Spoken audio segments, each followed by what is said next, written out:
So I'm here with Hadley Morgan from Team England, and he's a former youth baller himself, and now he's helping the youth team.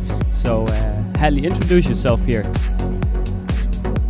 Okay, I don't know what you want me to say. I'm Hadley, I'm from England, and I'm one of the coaches here. We've got a team of 3 of us here, myself, Curtis and Richard, and we were the team last year and we're the team this year.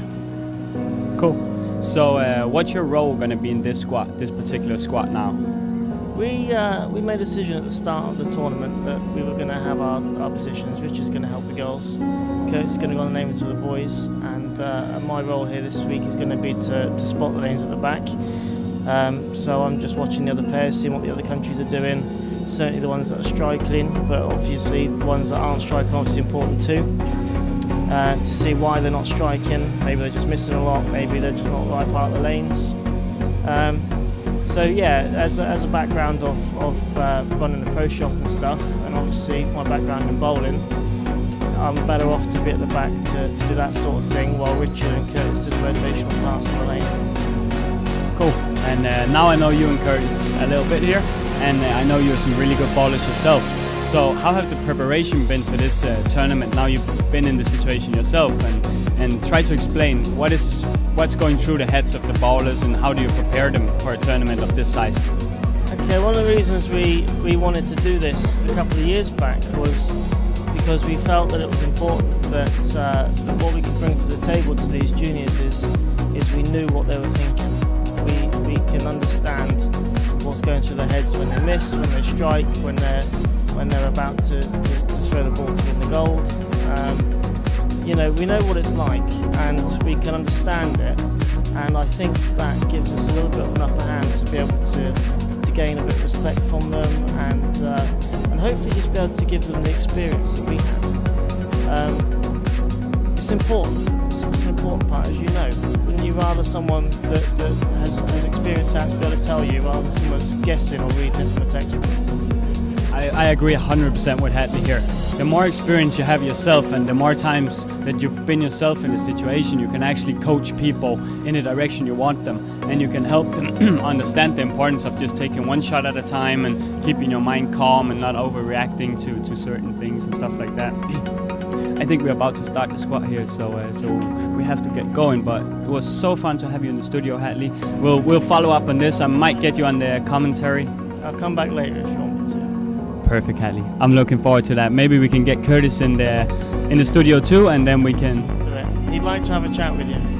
Perfect. That's a deal. We'll get Curtis in the studio with Hadley later. Good. Let's look forward to the squad here. Squad 2 is about to start. Hadley, do you have some last words? I better go and help our bowlers now. Cool. Good luck to squad. Thank you.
A very good afternoon, boys, spectators.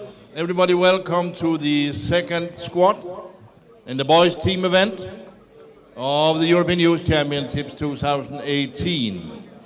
The last decisive 6 games before we will find the top 4 for the semi-finals and final played tomorrow late afternoon.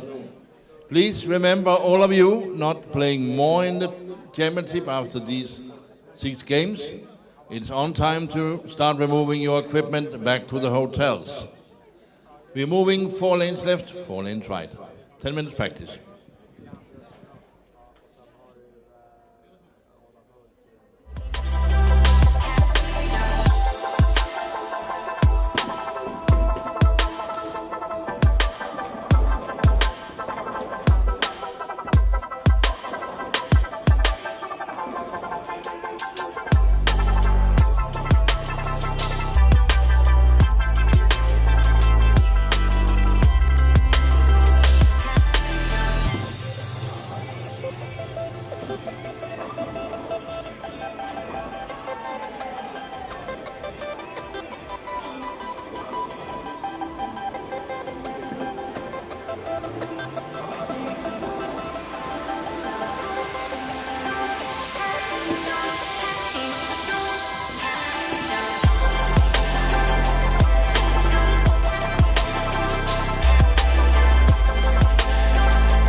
And once again, welcome, and remember to take your bags to the hotel if you're not in competition after today. Last 6 games, boys single event, you know, top 4 in some hours. We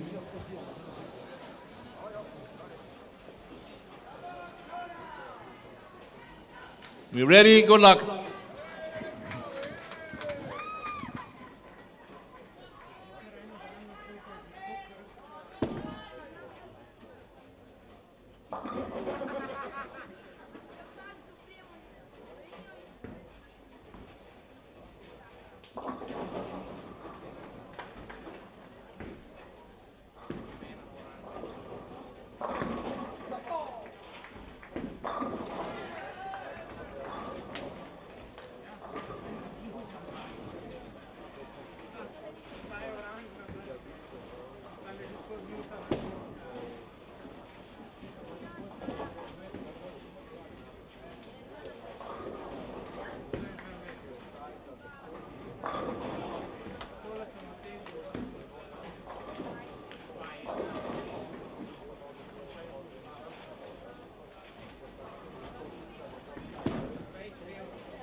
So now we're back on live again with the second squad of the boys, and the first squad was obviously where the teams put the ballers with the highest seed, most of them. So I think we're gonna see a squad that's a little bit more low scoring now, and I think the ballers that's gonna have a chance is the ballers to do a really decent shot making, and there is a lot of low seeded ballers here, which means that there will be a lot of balls that goes in different directions, and the quality of the shots will be a little bit poor, and that will create something on the lanes, and that can both be good and it can be bad. So we will have to see how it develops here, and I think we'll see quite a lot of difference between the pairs in this squad, and I think the topography will be a bigger factor in this squad than it was in the other squad. Mostly because there's going to be some ballers that throw urethane and a lot of strong balls, and they throw it in different directions. So that's I think we're going to see a low scoring squad.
Ja, jeg så, hvordan udstyret gjorde den dag, ja.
So we're back on again now, and the first game is about to be over.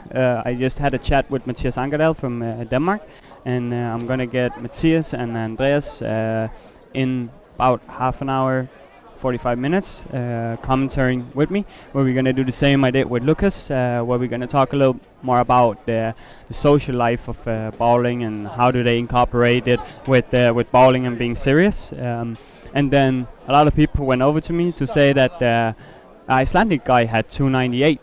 This squad, he apparently had the baby split in the last frame. Good game to him. And as I said in the morning, hopefully we'll see a 300 game today, and we did. Alexandra Nepatia from Ukraine last squad had 300, and then we had the attempt now, front 11, and then an 8. So really cool. And I'm gonna do a quick update when the squad is over on the scores and how the all event looks, and we'll be back on.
So back on again now, and we're done with the first game.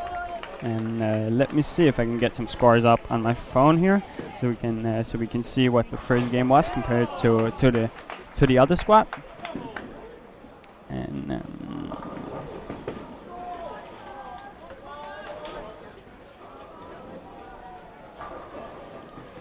so we got the Icelandic guy on 298, and then we actually got 3 scores that's above the average of 1448 of William Svensson right now.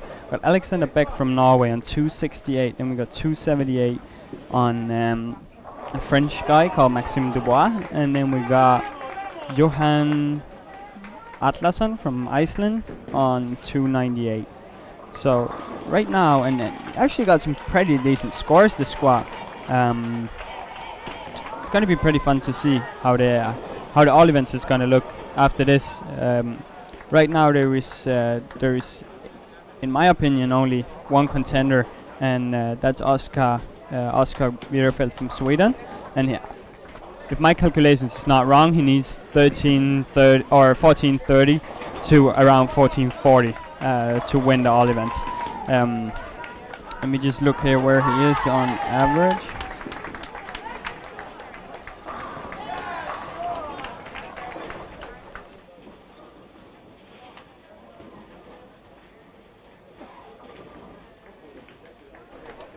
So the first game Oscar had 234, and yeah, as I said, he need around 1430, 1440 to win the all events, and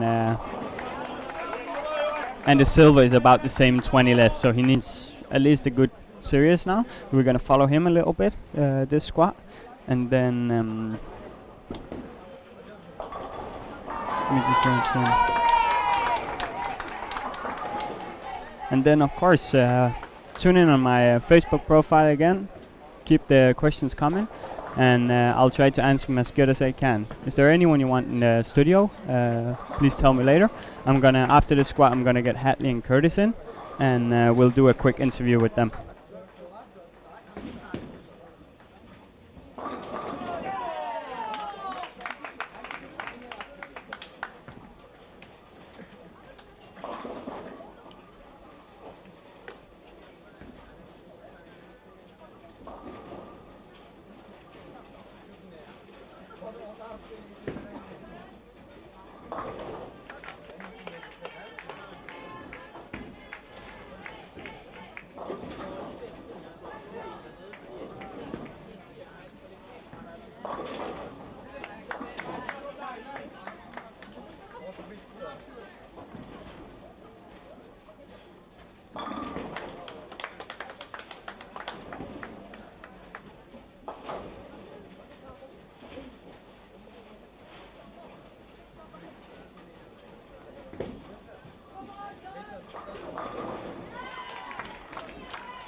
So we're back on live again. I'm standing Hadley Morgan beside me. We just had a quick chat, and I just confirmed that him and Curtis will be on later on today, where we're gonna go a little more around what's the preparation and what is Curtis's job as well as Hadley's, and how do they influence the youth bowlers in England, because I think they did an amazing job, and the youth bowling is getting bigger and bigger in England. They get better and better players over there, which I think Hadley and Curtis was a big part of, and I think they could be really proud of that.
So I'm back on with Andreas Andreasen from Denmark, and he won a really good bronze medal in team yesterday. Try to explain a little bit more. How is it to ball the finals? Was it exciting? Did you like it? It was my first medal in the EYC, and I thought I would be, more nervous, but I wasn't. It was first after the nervous come. Yeah. I just, enjoyed and played my game. And unfortunately, we lost, but that's the other side of the case. Nice. It was really exciting. So did you learn anything from it, and how did you process it afterwards? Because now I've been in a situation and tried to lose a match like that, and it's really important to actually process the thoughts and what was where did you put it after? Did you talk with anyone? Did you try to figure out why you lost and such? We had a talk with our coach. We always does that after we're finished with bowling. And as we talked about, we played a really good semi-final, but the Norway was more consistent in the pocket.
So we just had a couple of technical problems here with the microphone, but we're back on with Andreas. And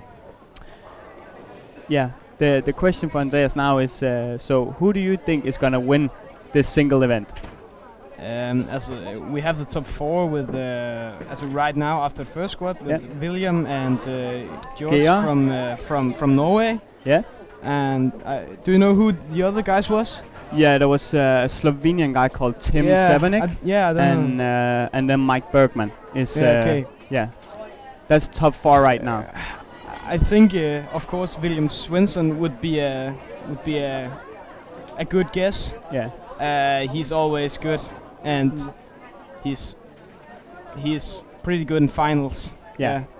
And he played EYC many times, but I think the Norwegian guy would make the cut, and also the Slovenian guy. But I'm not sure about Mike, but if he makes the cut, he will also be a very, very good guess. Okay. I played against him on the European Youth Tour. Oh yeah. And he's really good in finals. Cool.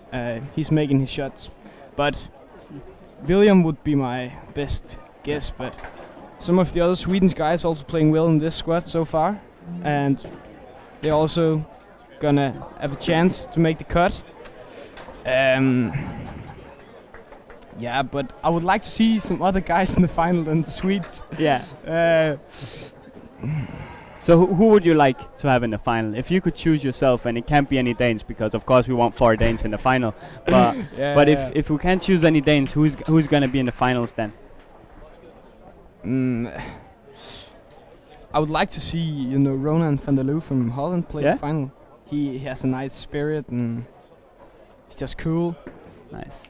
I would like to see some of the English players, but they haven't had such a good EYC. I was talking with Hadley about the English team, and they said they have one guy called Oliver Spindley. Yeah. He's actually throwing the ball really, really good, but he's just not as good as moving and getting the ball to the they right also spot. have Jay Goodwin. He's also playing real, and they played the morning squad and made some good shots, and they played really well both. And they're also 2 nice guys. Yeah. I live in the same hotel and talk good with them. Nice. So I wish them the best of luck. Nice. So a little bit more. Now you balled 6 games yourself on this morning squad with Matthias, and so try to talk a little bit about what was the game plan from the start. Now you have the best look of everyone on the fresh, as far as I know, and what I've seen. So tell me, where is it that you need something or is gonna improve? I can start with the 6 ball. I checked in, and of course my spare ball. Then I had a kingpin and a freak show flip, and the freak show flip is actually a polished ball, but I gave it 1,000 in a ball spinner, and now it rolls pretty good for me. And then I checked the Beyond Ridiculous in, a new ball from Radical, and a Katana polished ball, and then my Absolute Nirvana, a benchmark ball. Cool. So my game plan was to start with kingpin or freak show flip. I've also done that the other days, but it was kingpin that looked best, so I started with that one. And the other days I have been a little bit, too slow to see the transition. I have made. You hit the transition today pretty well. In the second, third game, you started with front 5. Yeah. So you must have found something. It looked like the pair was a little bit longer, and you can get a little tighter, more push. yeah. Yeah, exactly. But after the 4th game, something that didn't happen the other day confused me, and then I began to think too much over the all event and all the stuff as a rookie. Yeah. And then I was confused about lanes, and I was thinking too much, and then I couldn't throw my shots. Okay. But the transition was weird today, I think. Yeah. So I saw the same as you. I thought transition today. Now I only seen the team event and this one. I haven't been here the whole week, but what I saw today was that people was starting more to the left than they did before. You and Matthias was starting a little more to the right and actually had the same game plan. But if you looked at one of the, for example, Mike or the Slovenian guy or William, they started actually really, really deep. So people got forced left pretty quick. And it looked like, for me as a commentator, it looked like you got caught in this transition around the 4th game, because you hit the first one in about the end 2nd game and you made the jump in and you actually striked a lot there. And then in the 4th game, it looked like that you had to throw a little bit weaker ball and you had to get a little more in. But I don't know if that's wrong or right, but you can fill us in on that one. I agree with you. I started with my kingpin and I was standing with my feet on 4th board like all the other days, and I made my shots. And then we moved down to 21, 22, and the kingpin, it was too early, and then it just hang. Yeah. So I switched to my freak show flip, who was, had a little more back end, and moved three boards inside to the left. And I also made my shots, but I didn't have the best carry in the second game. But maybe it was too fast to go to the free throw flip. But then in the first game, I took the free throw flip again and moved more left and more tighter. I actually was really tight, and that worked. It just it just read the first part of the lane, and then you just roll to the target. You got some space there. Yeah. I saw that. That was a really good ball change. Unfortunately, I only shot 218. Yeah. I could have shot 250, but I had 7 pin and an 8 pin. Yeah. And I that saw wasn't that. okay, but I couldn't spare. Yeah. That was the third game, and So then in the fourth game, the free throw flip began to get too early, like the kingpin. So I moved to my benchmark ball, absolute nirvana, and moved a little bit in, and then I started to struggle because it was really out of bounds for me, and then I couldn't find the hole. Yeah. But the transition, I couldn't follow. But I haven't really seen anyone throwing shiny balls here. I haven't. No. Everyone is throwing a little bit of surface or balls that's strong and then doesn't have a lot of surface. So why is no one, when it gets so dry and so wet to the inside, why is no one moving left and just hooking it? Why?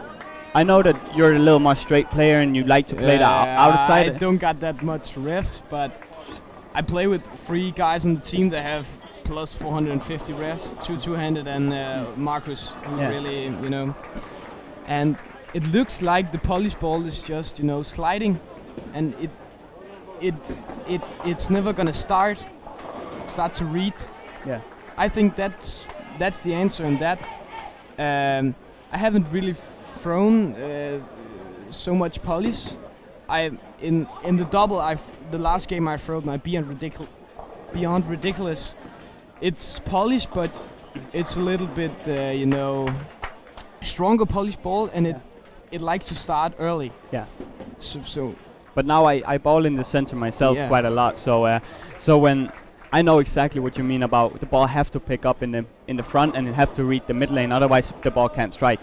So that's why I asked, and it looks like the good teams that has scouts out on the lane and knows what's going on and see what all the other people is doing.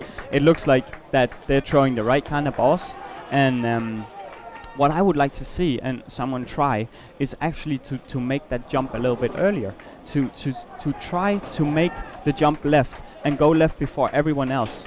Obviously, you're not the kind of baller that just jumps left, but what is your opinion on that? Do you think that would work here for example, Matthias or one of the two-handed guys? Yeah, Matthias tried it sometimes, but it wasn't really the polish balls. It was a show-off, It still has a lot of surface, but it is a back-end ball, and it looks really on-off.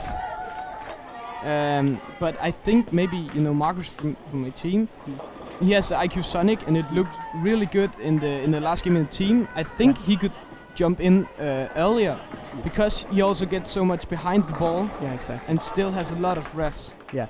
I think he would had a chance with the polish ball. Yeah. Earlier. I agree. That's and he also likes to throw polish. Yeah. Last day in the second block, he got really happy when Martin, our coach, said, "You can throw polish." We are deciding which ball we're playing, but it was the time to play polish, and then he just shined up. Oh, that's so cool. But when I was bowling the EYC, so I always liked to move left before everyone else, because then I knew that no one was going to get in my way. And it looked like you had you a couple the whole of lane for yourself. Exactly, and it looked like when you moved lanes, it was a guess what was going to happen with the ball the first shot, and then you had to make a move of that. And that's what I mean about if people jump left a little bit before, they will actually know what gonna happen on the lane the next time they're gonna show. So when the scores is this high, it means that you basically have to strike every shot. The pace is really high. Yeah. I never seen. Now I guess they cut this morning, and I guessed it to 1400 plus minus 10. So I'm pretty close right now. But what would you think it's gonna be? Do you think this squad is gonna be as high or? As we saw the days before, I've played 2 morning squads, and then of course I played morning. Our first team block was in the morning, and then the second was in the Yeah. Afternoon, yeah. yeah. And I saw the morning block was more high scoring than the afternoon, because the lanes has outside, it's more cold in the morning, yeah. and then the outside of the lane is more open, and there's not so many people in the center to get warmed up. No, exactly, yeah. in the morning. So I think the pace, of course there's 1 or 2 guys in this squad that's gonna give it a chance and has the chance, but the first squad is gonna be the most high scoring, and it has always been that in the other days.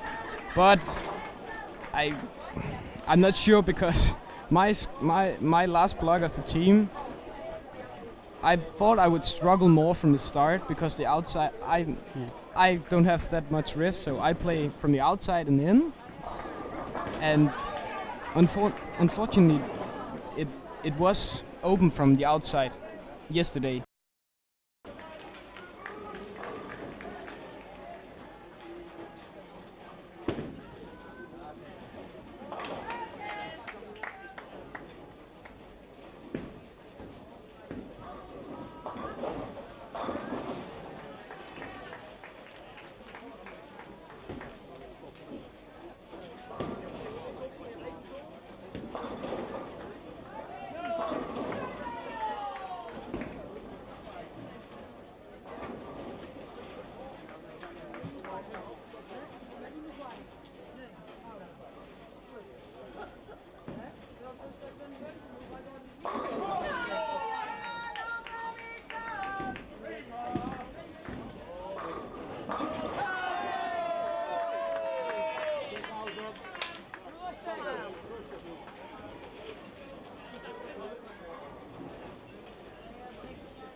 So we're back on again now with Andreas. I don't know if it's him or what's going on here, but we got some technical problems. This time it wasn't our fault, it was the internet and the ball that was down, so we couldn't really do anything.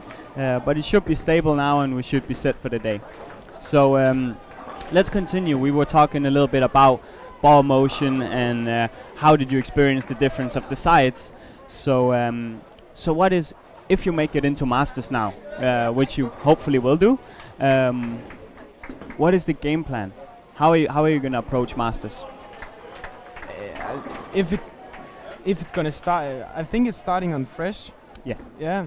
Then I will just follow my game plan and play with free kill flip or kingpin. It's what picks up earliest. Yeah. But if I'm playing in the low end, I think I have to go to polish earlier because they are picking more earlier than the high end in the center. But am I playing in the high end, I also start with my free kill flip or kingpin from the outside. But in the high end, I can move a little bit in and keep it really tight with free kill flip or kingpin. Yeah. Mostly free kill flip, and then it just picks up early and then just sliding to the pocket. So, if you could choose this, who would you play the finals against in the Masters? If you made it to the finals, who's the dream contender to win the gold against? To win the gold against? Yeah. Who would you like to ball? I had in my time, I love to ball Chris Sloan and I love to ball Pontus. So that was the two guys I was competing with at that point.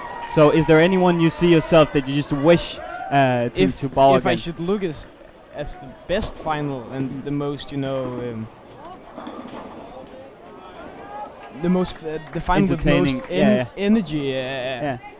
Of course, I would like to ball against Matthias. He's been my double partner against in 6 years, and we have won the Danish championship 5 years in a row. Yeah. We're unstoppable, but that's not a part. Oh, that's class. But I would like to play against him, but if I should choose one from another country, Ronan van der Loo, he's always screaming. Cool. So if we can see a Masters final between you and Ronan, we're gonna have something to comment about. We'll be guaranteed a lot of noise. That's cool. So tell me a little bit more about, now I've seen the Danes, the Swedes, they scout the lanes. Yeah. So for all those home, now I know what scouting is and how it works. But try to explain what you use it for and how do you communicate what you see on the lanes and what you do. On the Danish team, we have our own scout this year. It's the first year. Jimmy Dan Mortensen, also playing bowling by himself, and he's playing here in Aalborg. He's playing for LBC. Yeah. So it's really good scene of the Danish Bowling Federation that Jimmy will be a good man. He's really good at scouting the lanes. He stands with his iPad and look at the lane map and looks at the difference between the lanes, and then he see who is playing on this pair. And does it actually, is it actually what you see on the lane map? Does that happen on the lane when you throw the ball? I think also that part of it. Now I talked a little bit with Jimmy about it earlier today, and it's quite valuable. We did it when I bought the youth team. We did the same, and and that was when they started doing the lane maps. That was one of the first years I was on, and back then we didn't really know that much about lane mapping and how it worked and stuff like that. So we always used our own scouts, and then if a lane, we had Vienna for example, where the gutters was really red, but then some lanes were blue on the outside. So what we did was, if the topography is in a certain way, then it's super important that you have to look at your ball and you have to react from the ball and what that do. Do you agree with that, or do you trust when the coaches say, I think this lane hooks 3 boards more? Do you throw one shot first to see what the lane does, or do you just jump in 3 boards? I trust what Jimmy says, but Jimmy also looks who's playing on the pair, and are they playing with polish or are they playing with surface? And he also looks what is going wrong for them.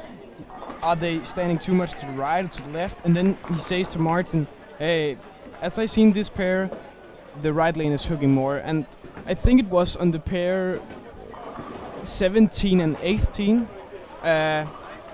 There we used the lane map because in the bottom of the lane, the one lane was really red, and the other lane was, you know, a little bit more flat. Yeah.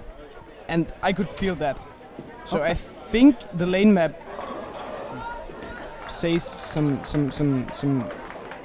important things. Exactly. A lot of ballers today. Now I bowl on the European tour myself and talk with some of the guys there, and a lot of them says that the topography is actually a lot more important than the actual pattern on the lanes. Yeah. So it's basically that the topography overrides the pattern, but the balls you throw and who started on the pair, did they throw surface, did they throw polished balls, as you say, that have a big impact on how you're going to approach the lanes.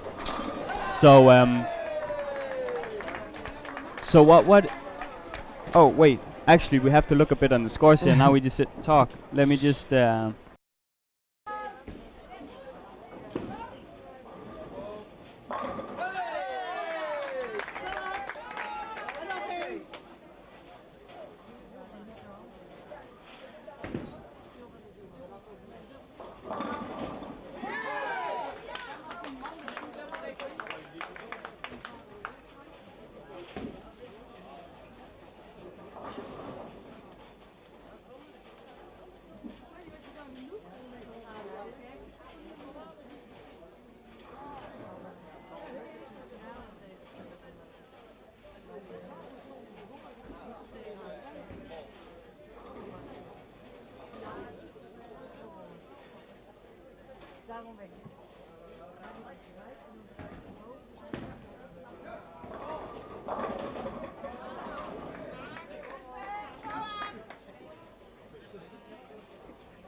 So we're back on again. The internet and the ball is not doing very well. It should be stable now, so it shouldn't fall off again. But I'm still here with Andreas, and we're continuing the interview. And now we're going to look a little bit on the scores. We talked about how the lanes were playing and all that kind of stuff. So now we're going to dig a little bit deeper. They're in the start of the 4th game now, and we got the scores after 2 games here.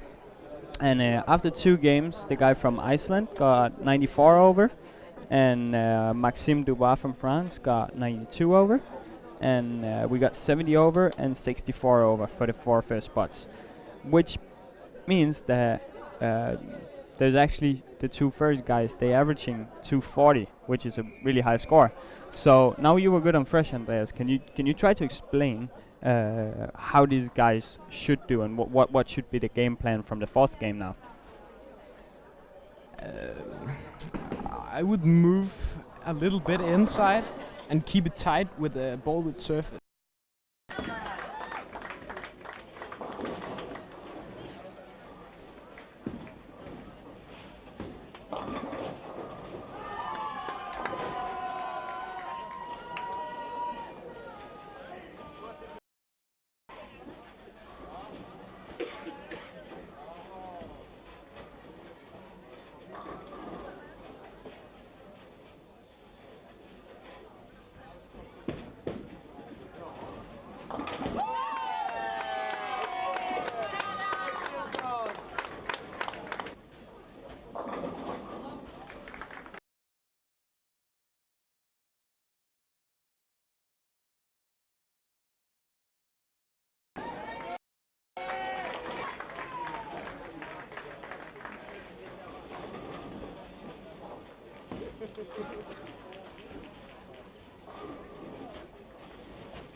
So we're back on live again now with Andreas, and the internet connection in the ball had to be had to be restarted. So so I think we're on now, and I think the connection is stable. So Andreas, let's look at some scores now. Now we got there was some people. They're in the fourth game now, and there was a couple of guys on 130 over. So we got Maxime Dubois from France with 139 over. Of course, he's playing with Brunswick. Oh, we got a little bit of yeah. And then we got Tim from Germany on 124 over, and then we got Johan from Iceland, the guy that had the 298 game in the first, and he's on 100 over. So I think there's a couple of guys you should look out for. Personally, I think that you should look out for Lucas Sevelin, which is on the 5th spot right now. He started a little bit weak with a 2-0 game, and then he had 240, 240. So it looks like he found out something that he can keep, and now he's on 9 spare, 5 in a row, and then an open. So he's gonna have at least a 220, 240 game again. So look out for him. He looked really, really well the whole week. Yeah, he's technically bowling very solid. Yeah. So Andreas, who do you think will make it from here? Is that Maxime? Yeah, he's also looked quite good the 2 day in the team and the double, but yeah, he's a Brunswick guy, so yes, I think he have a really good chance. Yeah. He hits the pocket 9 out of 10 times, I think. Nice. And of course, the Swedes should look out for them. Of course, yeah. They have been really good on the last games, the days before. Mm. So I think one of them is making the cut. Yeah. So let's jump over to the fun part here. What I think is the most impressive of all of the wins you can win. The all events, all the things combined, and the gold medal there is, in my opinion, the best bowler through the week. What do you think about that?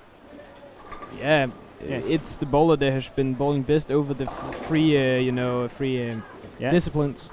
Exactly. So it's the most prestige medal to win. Exactly. Of course. That's also my opinion. So let's take a look here. There's, as I said when we started, there's only one guy that has a chance right now, and that's Oscar. Oh wait, there's Maxime actually got a chance too. Hey, where is he? He's in 17, 20. So we got Maxime Dubois, and then we got Oscar Virefelt from Sweden. That's playing this squad, and one is on 3rd place right now in average in the all events, and the other guy is on 5th place. So Oscar needs around, as I said, 1440. So he needs 740 now, 745. Is that easy in this? No. It is high pace, but you got the all event in your mind, and of course you also got that. Yeah. So you saw my last 2 games. Yeah. I was confused because of the transition, and then I had the top 24. So I think he is a little bit of the same. I can see he is struggling a little bit now, but he has been good on the last games, the couple of days. Yeah. So of course he's going to give him the chance. Hopefully. But I think, of course, he will be in the top 3. Yeah, I think so too, because right now he's in 3rd spot, and I think the only one that's actually a contender to the 3rd place right now is Maxime, because he got quite an okay chance, and he's pacing a really high score. Yeah, so if he keeps doing that, then I actually think, Ooh, Messenger on the 10 pin. Yeah. So that was a really, really nice interview with Andreas, and now I have a feeling that I have to let him go so he can actually reflect a little bit on it. And we had so much fun, and I wish you the best of luck tomorrow, and I hope you make the Masters. Yeah, thank you. Maybe I will come back tomorrow. We can talk a little. Hopefully. always have a spot for you on the commentary side. He's so good, and he's such an educated kid, and yeah, it impresses me how well they are doing and how much bowling you guys actually know. Because now I've been in a situation, and when I was your age, I didn't know anything about topography and a little bit about oil and balls, but you know a lot more than I do, and that's really impressive for me. Yeah. So, thank you very much for your time, and it's been a pleasure having you here. Thank you, Marcus.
So I'm back on the live stream commentary with Mathias Ankerdal now.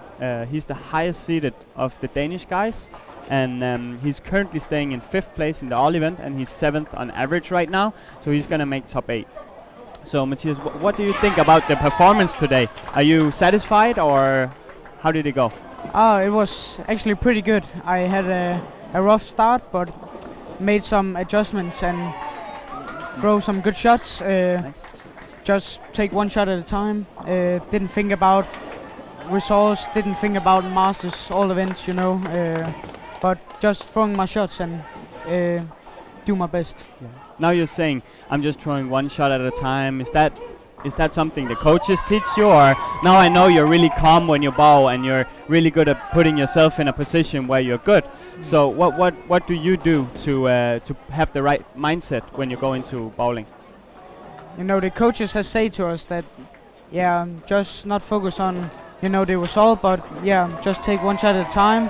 But yeah, but normally I didn't think about the results. I just play my game and not focus on the other guys. So nice. That's I'm so impressed of you guys, because you're so passionate and you love the sport so much, and I can see in your eyes when you strike and you love it. It's so good. But did you have any difference on the lanes? Do you think pair to pair? Now I asked Andreas the same. Do you have a lot of difference pair to pair and end to end, or how do you explain that? Yeah, we started the doubles. Doubles was pretty tough. Had some good games and so, you know, like 2 really bad games, and that cost us a lot of pins both. And yeah, but we was fighting okay good.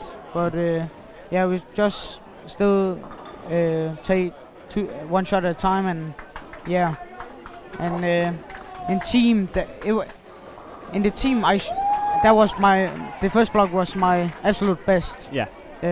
I had like 737, I think it was. Yeah, you ball amazing, yeah. Yeah, and yeah, but team was pretty easier than the doubles, but I thought the team will be harder because, you know, we play so many people on one pair, so you know you throw like 8 shots before it's your turn again. Yeah, and exactly. And then you have to move, to move pretty far left early. Yeah. So so now you mentioned yourself that it takes 8 shots, actually 8 shots to get to the same lane again. Yeah. So did you have any guideline to I move one board left every time before I go to a lane? Did you move without actually taking a shot and missing, or did you just stand and make adjustment in speed, how did you solve that it was so long between the shots? I think we was actually talking with the coach, and the first couple of shots we throw as the team, I was the last player, so I could like seeing what the other guys do with their ball, and it goes early or it goes too long. Yeah. So I feel like I was calm because, you know, I could see what the other guys do and what they say to me, like move some boards left or get up your speed or something like that. So that was pretty good. Now I tried to only play as an anchor person in the team. So I played the same position as you when I was bowling, the EYC. And I had the same opinion as you, because I like to see the other shots and how did the lane develop. And if, let's say, your start man or the third man that's right before you, he moves one board left and the ball doesn't hook, then you know, okay, I probably shouldn't move a board. And do you use other players, as you said? Which one on the team do you use? Now I know you bowl a lot with Andreas, and obviously you use his ball, but the other guys is a little more similar to your play style. Do you use them too, or? Yeah, I was, I was just in the team. I was just like, about the ball was going too early or it was go too long. So I had a good feeling, and that was my, best results, best 6 games. That was pretty amazing. I think it's only you and William that actually had that kind of score on 3 games here. Yeah. So he had it this morning block, and he bowled really well. So you must. I wasn't here when you shot yours, but you must have bowled really well on the fresh there. So enough about the bowling. How is the social life here? Do you like the EYC? Yeah, I really love it. Also, last year in Finland, that was really amazing. First time, and I made some new friends. Exactly. You know, talk with people from all around Europe. It's, you know, bowling is so social that, you know, you can meet. Now we are from Denmark. You can meet some from, you know, other countries. That's amazing. You can talk with everybody, and there's like there are best friends in every country. Yeah. That's Now you bowl a lot on the European Youth Tour. So you know a lot of people here, and obviously got some really good friends even from other countries. Yeah. And that's one of the things I think is really nice about the bowling, even on the youth side. The seniors is not as good at socializing as you youth are, No. but I still think the bowling has something about it. The social life is so important, and that's why you can be a really good bowler, but also when you need to have contracts or something, you need to socialize and talk to the right people and make the right decisions. And have any thoughts about any contracts, and what is your next step now? I know you're going to the World Series in what is that, November, August? Yeah? November, I think. Yeah.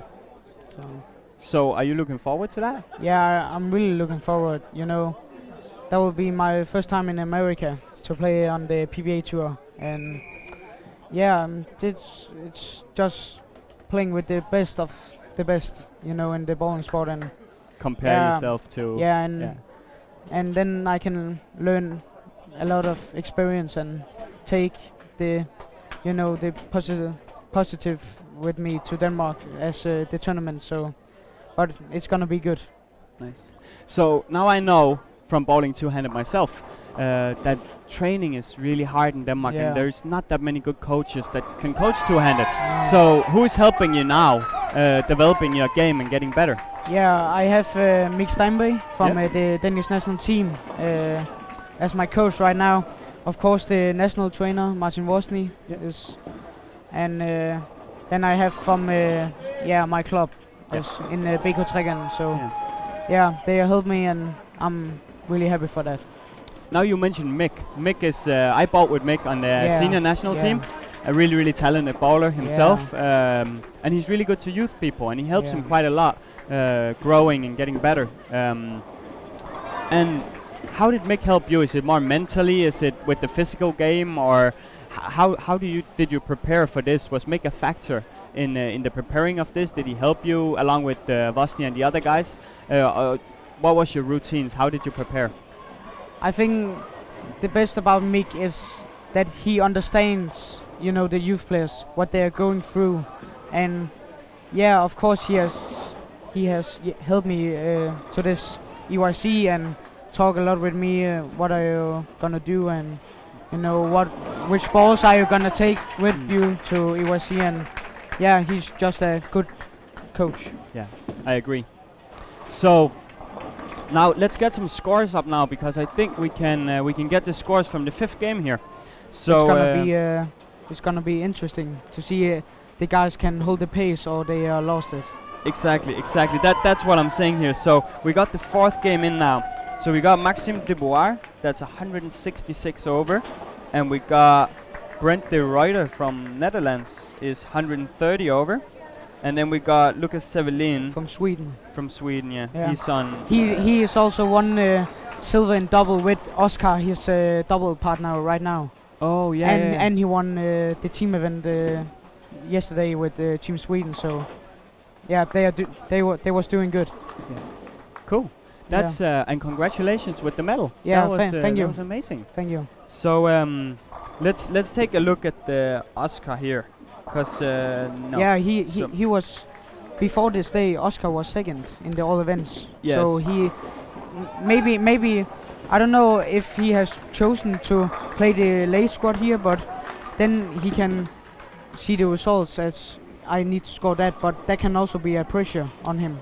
I would say for me personally, when I was bowling, I think it's better to bowl the morning squad at the last day. To put pressure on the other guys. Exactly, because usually the morning squads up here is a little bit higher scoring. Yeah. And then the next thing is all the players is putting their good players. There was only 2 in top 8 that's bowling this squad now, Yeah. and there was I think 8 or 9 in top 24 Yeah. that's bowling Yeah. here. Yeah. So all the good bowlers or all the high-scoring bowlers were bowling the squad Yeah. before, which break the lanes down a little bit easier. Yeah. Did you feel any difference from the double team to the singles here?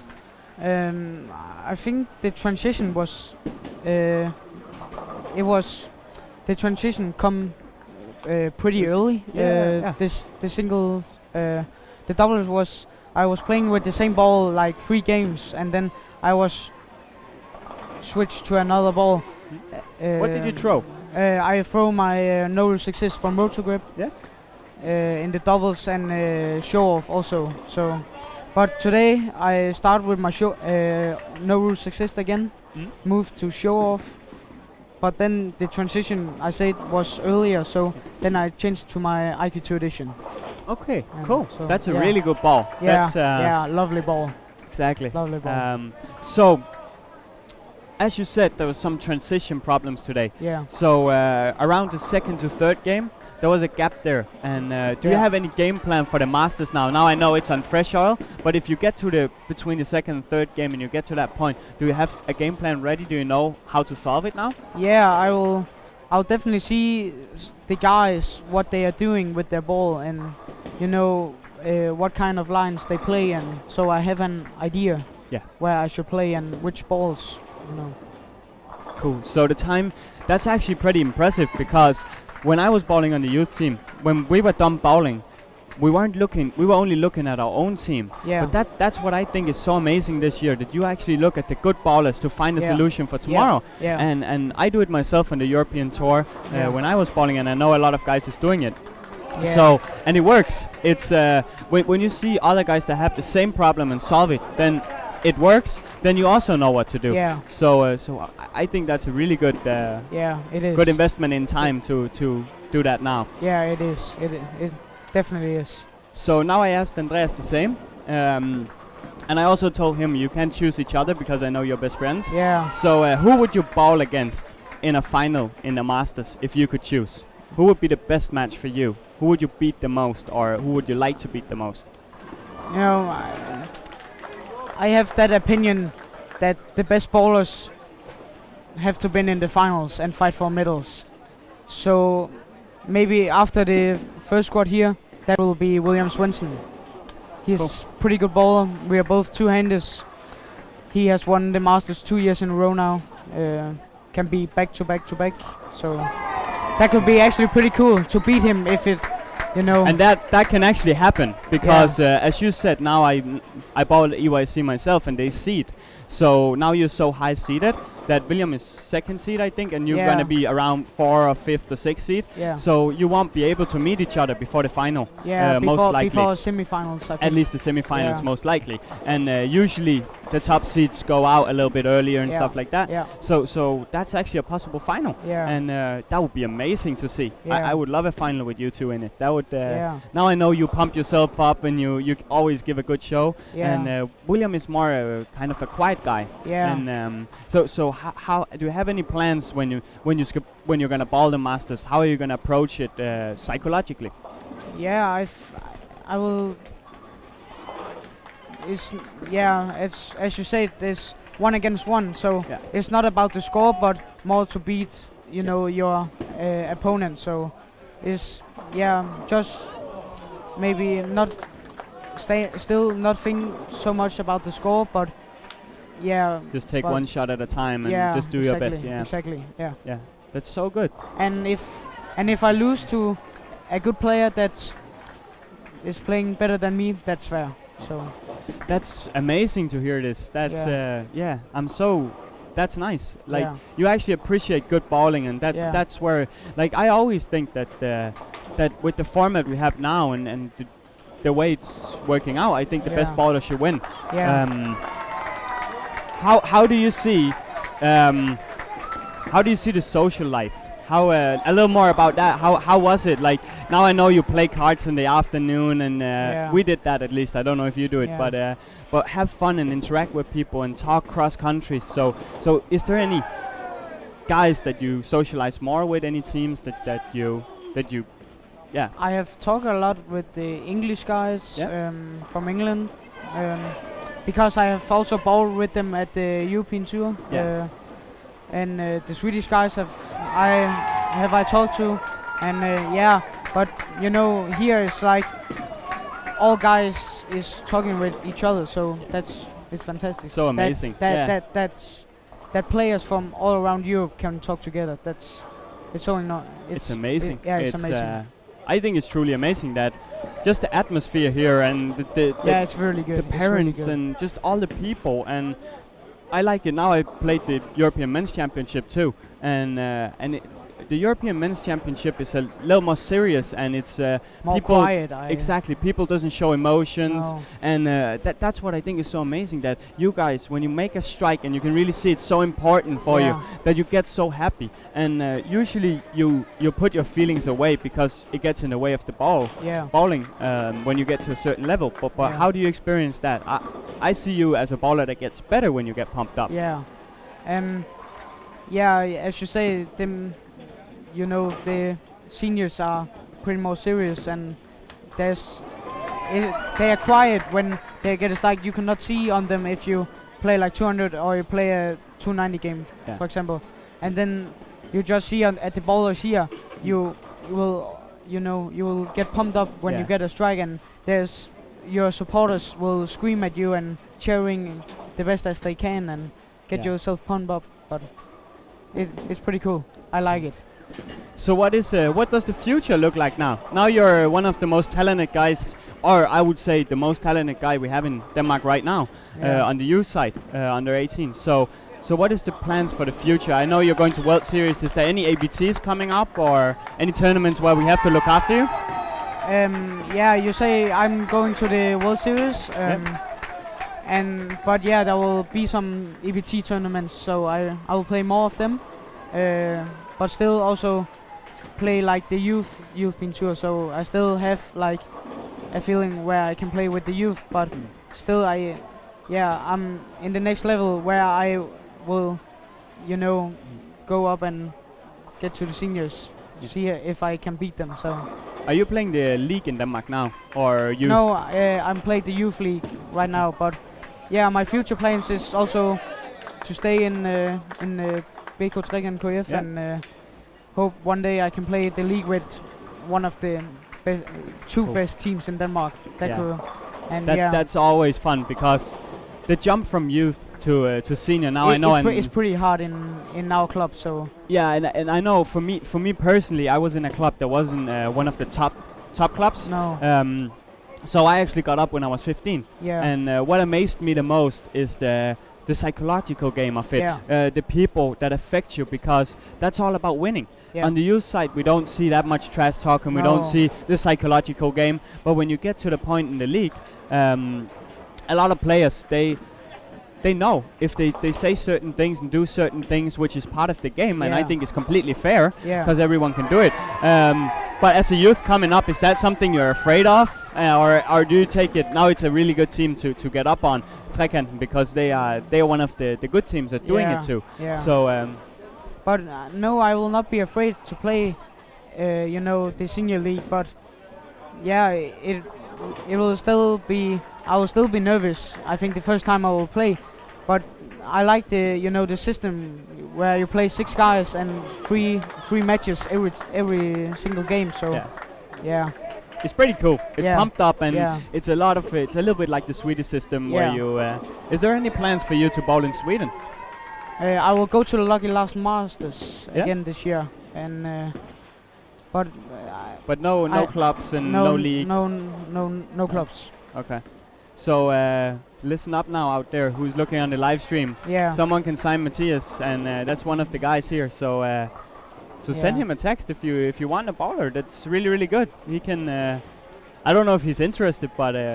Hear him out. That's I talked with Andreas about it, and I think a lot of those youth bowlers here would really benefit of bowling in Sweden, because it's 4 games, it's fresh oil, and it doesn't get broken down so easily. No. So it's a lot of surfaces, a lot of different bowlers, and it's 4 matches, 8 players, which is a bit different.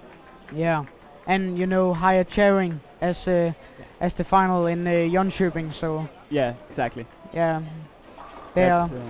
Yeah, it's a good crowd, and there's all they fight for the title, and that's the point. You have exactly. they win or no win.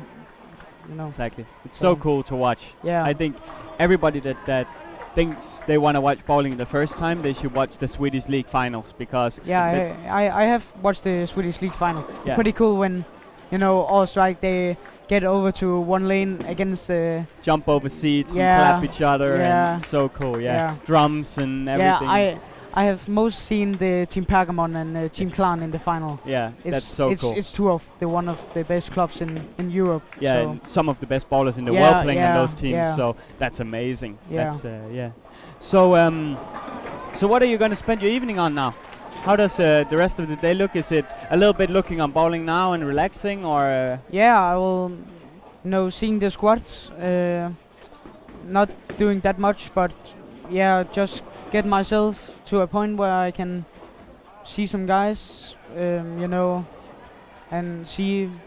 not see some lines, but it's gonna be different tomorrow. But yeah, I will definitely just seeing it where I go in the all events and singles. So Yeah. yeah. I'm not gonna take more of your time now, Matthias. No. So best of luck tomorrow. It's I'm gonna look forward to following you, because I think you got a really good shot in the Masters tomorrow.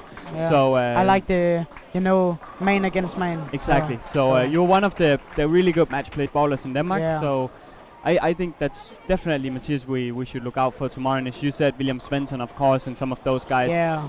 that's a little more experienced than the match play, because it's a lot different than now. Yeah. But thank you for your time. It's been a pleasure having you here. Yeah. And Thank you. best of luck. Yeah. Wow.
So now I'm back on alone again.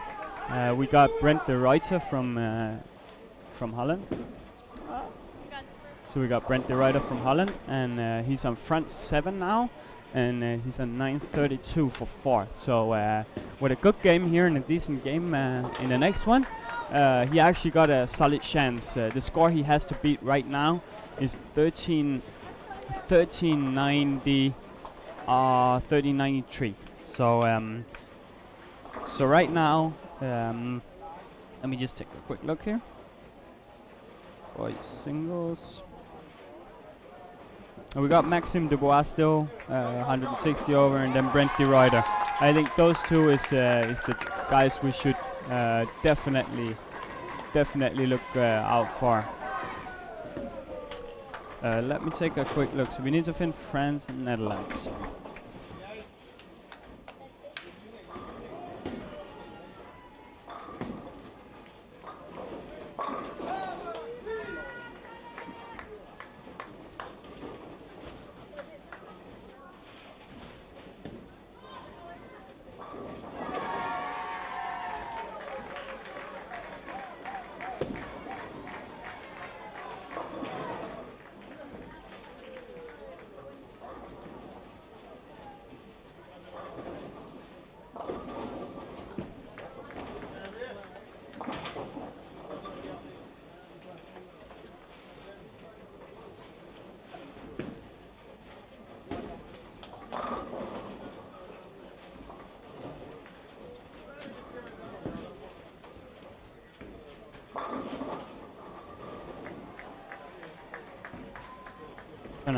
So Brent is on front 7/9 per strike. So he's looking, if he strike out 279, which would put him at 200 over, which would give him a quite decent chance here to make it.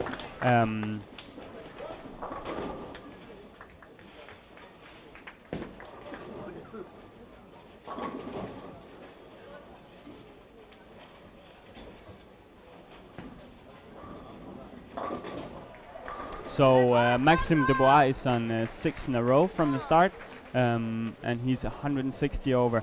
So right now there's 2 contenders for the singles, 4 spots, which is Brent de Ruyter from Netherlands, and then we got Maxime Dubois. So it's going to be fun to follow those 2 into the last games here.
So I'm back on again. Let me just take a quick look. Brent de Ruyter is, he got the first and the 10th, so he's looking at least at a 260 game here, which is going to put him at about 200, 210 over. If he strikes out in 200 over, if he spares now. So we got 2 contenders for the 4th place of the singles.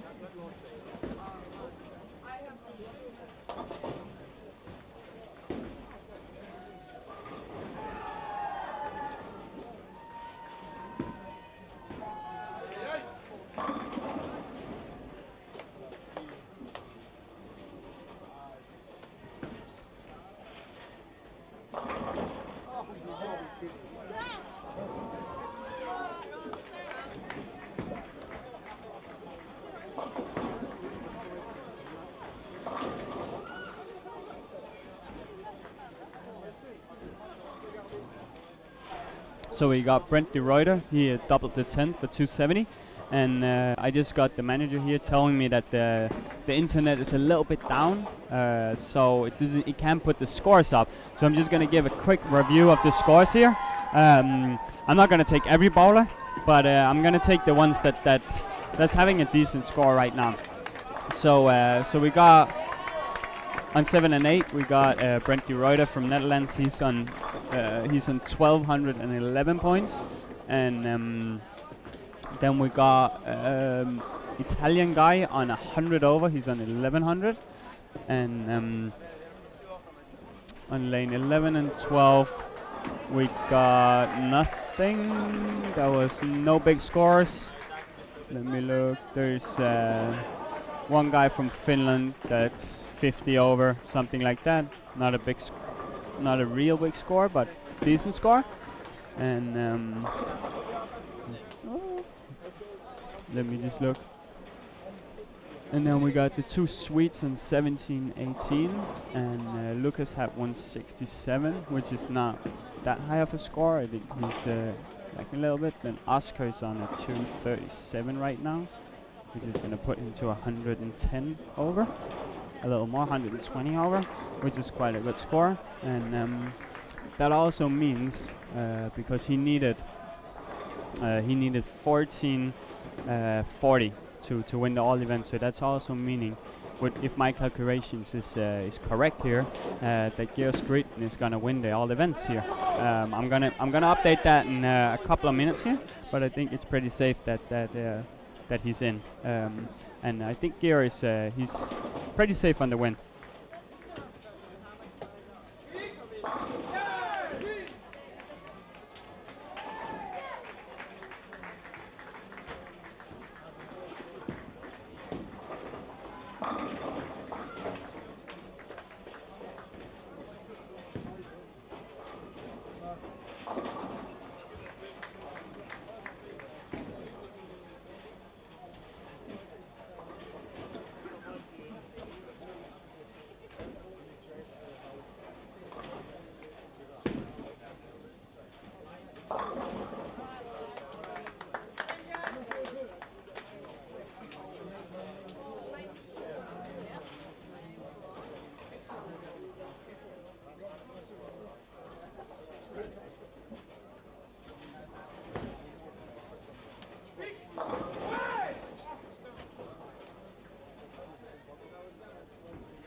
So I just did a quick calculation from the scores right now, and we got a winner of the all events, which is Georg Skritten from Norway. Pretty amazing. He's a rookie this year, and it's his first tournament. Hopefully I can get him into the studio. But right now, both William Svensson is going to be second in the all events, and this is some unofficial calculations. But Georg Skritten, after my calculations, is going to win, and William Svensson second, and the third place is a little bit unsecure if who's going to take that. But I'm going to update in a minute.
What lane you on, Jack?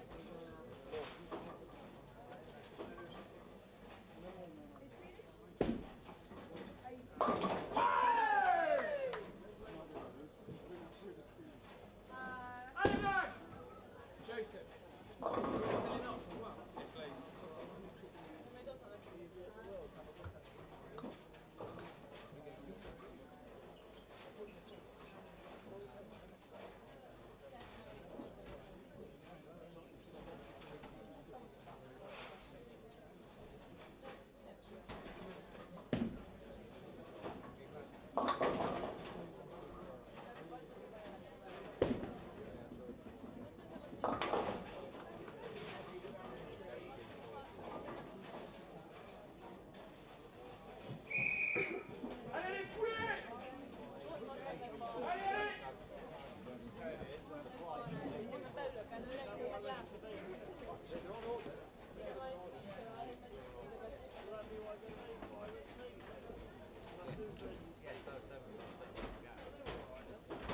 Yes, please.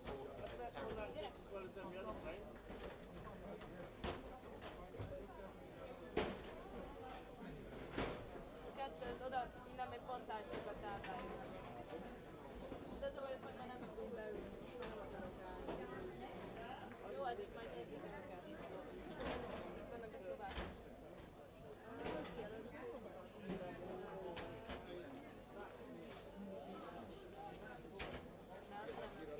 Ott van Ukraine, ott van mellett Ukraine. Nevek mellett ott van Ukraine. Ja, mert mindjárt valaki egyesével lecsapatodni nem lehet írni földre, hanem ugyanúgy egyenként kell.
So I'm back on again, and Brent from the Netherlands is on 76 points in the 5th frame, and he's 1211 points.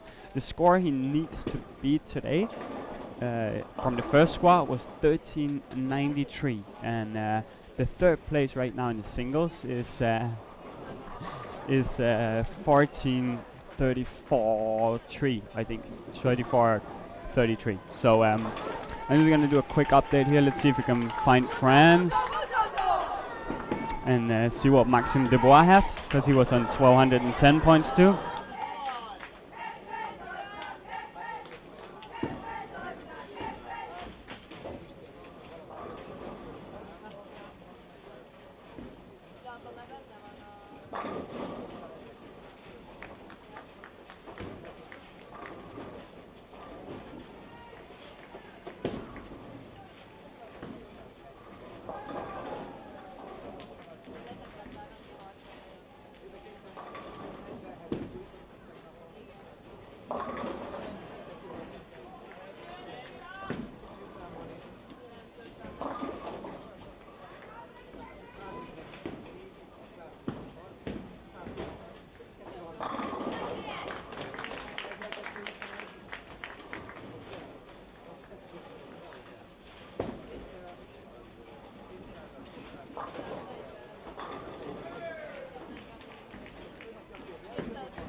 Tak. So, so I'm back on again, and Maxim is on 159 points in the 6th frame, and then he got a spare. So right now it looks like that it's gonna be Gea. It's gonna be Gea. It's gonna be Maxim, in the 3rd or 4th spot, and then in the 1st and 2nd spot we're gonna have the 2 from the 1st squad, which is gonna be William Svensson and Tim Severnik from Slovenia. So I think our 4 contenders for the top 4, with the results I have right now, is gonna be William Svensson in the 1st seed, Tim Severnik in the 2nd seed, Georg Skruten in 3rd or 4th seed, and then Maxime Debois in 3rd or 4th seed. So it depends a little bit if he strikes out now, because Maxim can beat all of them if he strikes out. He can go to 59 with his, or 49 I think with his score. So so he can actually beat everyone right now. I'm just gonna take a quick look down there, and I'll be back with an update.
So the 4 finalists for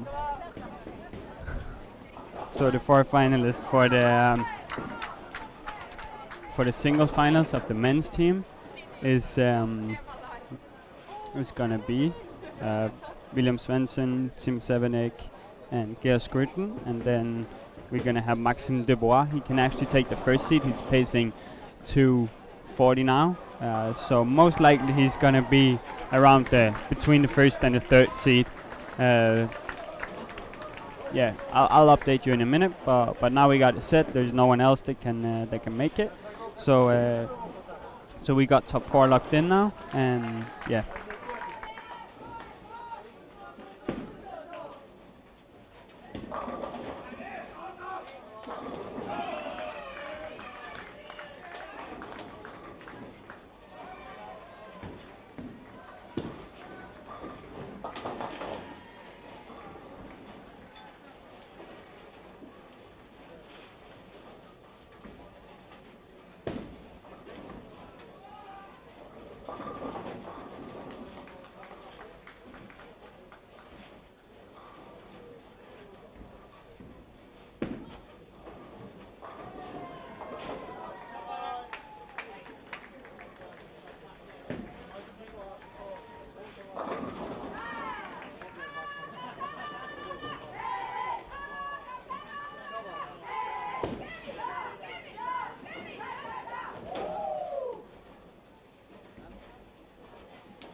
So now we got the seeding for the finals, the single finals tomorrow, and we're gonna have the 4 participants of the final we already knew, but the seeding of them is gonna be William Svensson first, Tim Severnik from Slovenia second, and then we're gonna have Maxime Dubois in the 3rd place, and then Georg Skytten on 4th. That means that William's match is gonna be against Georg from Norway, and the 2 other players is meeting each other. So let me just do a quick update on the all events.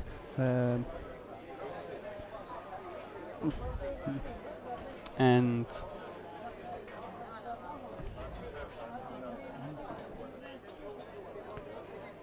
look, I think, I'm not 100% sure, but I think that Maxime Dubois is going to be 3rd actually.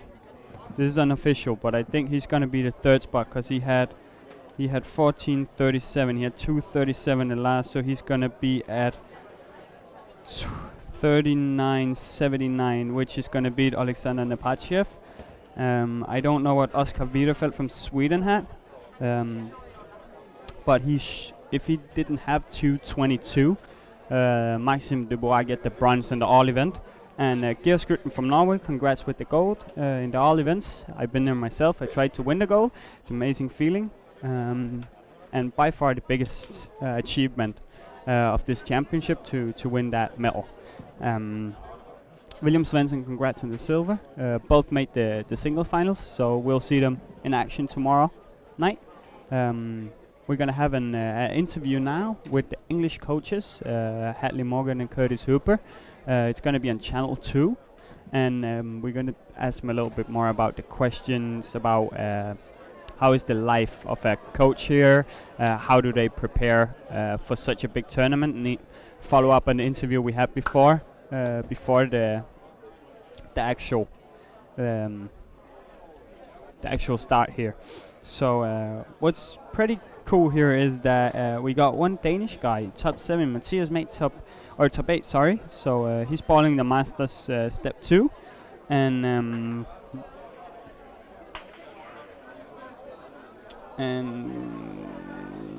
I don't know if we got any other Danes that made it. I think that Markus Christensen made it. I'm not 100% sure. And I'm unsure if Andreas Andreasen made it, but hopefully I'll do an update tomorrow morning, and then we're gonna have a quick interview now with Curtis and Hadley.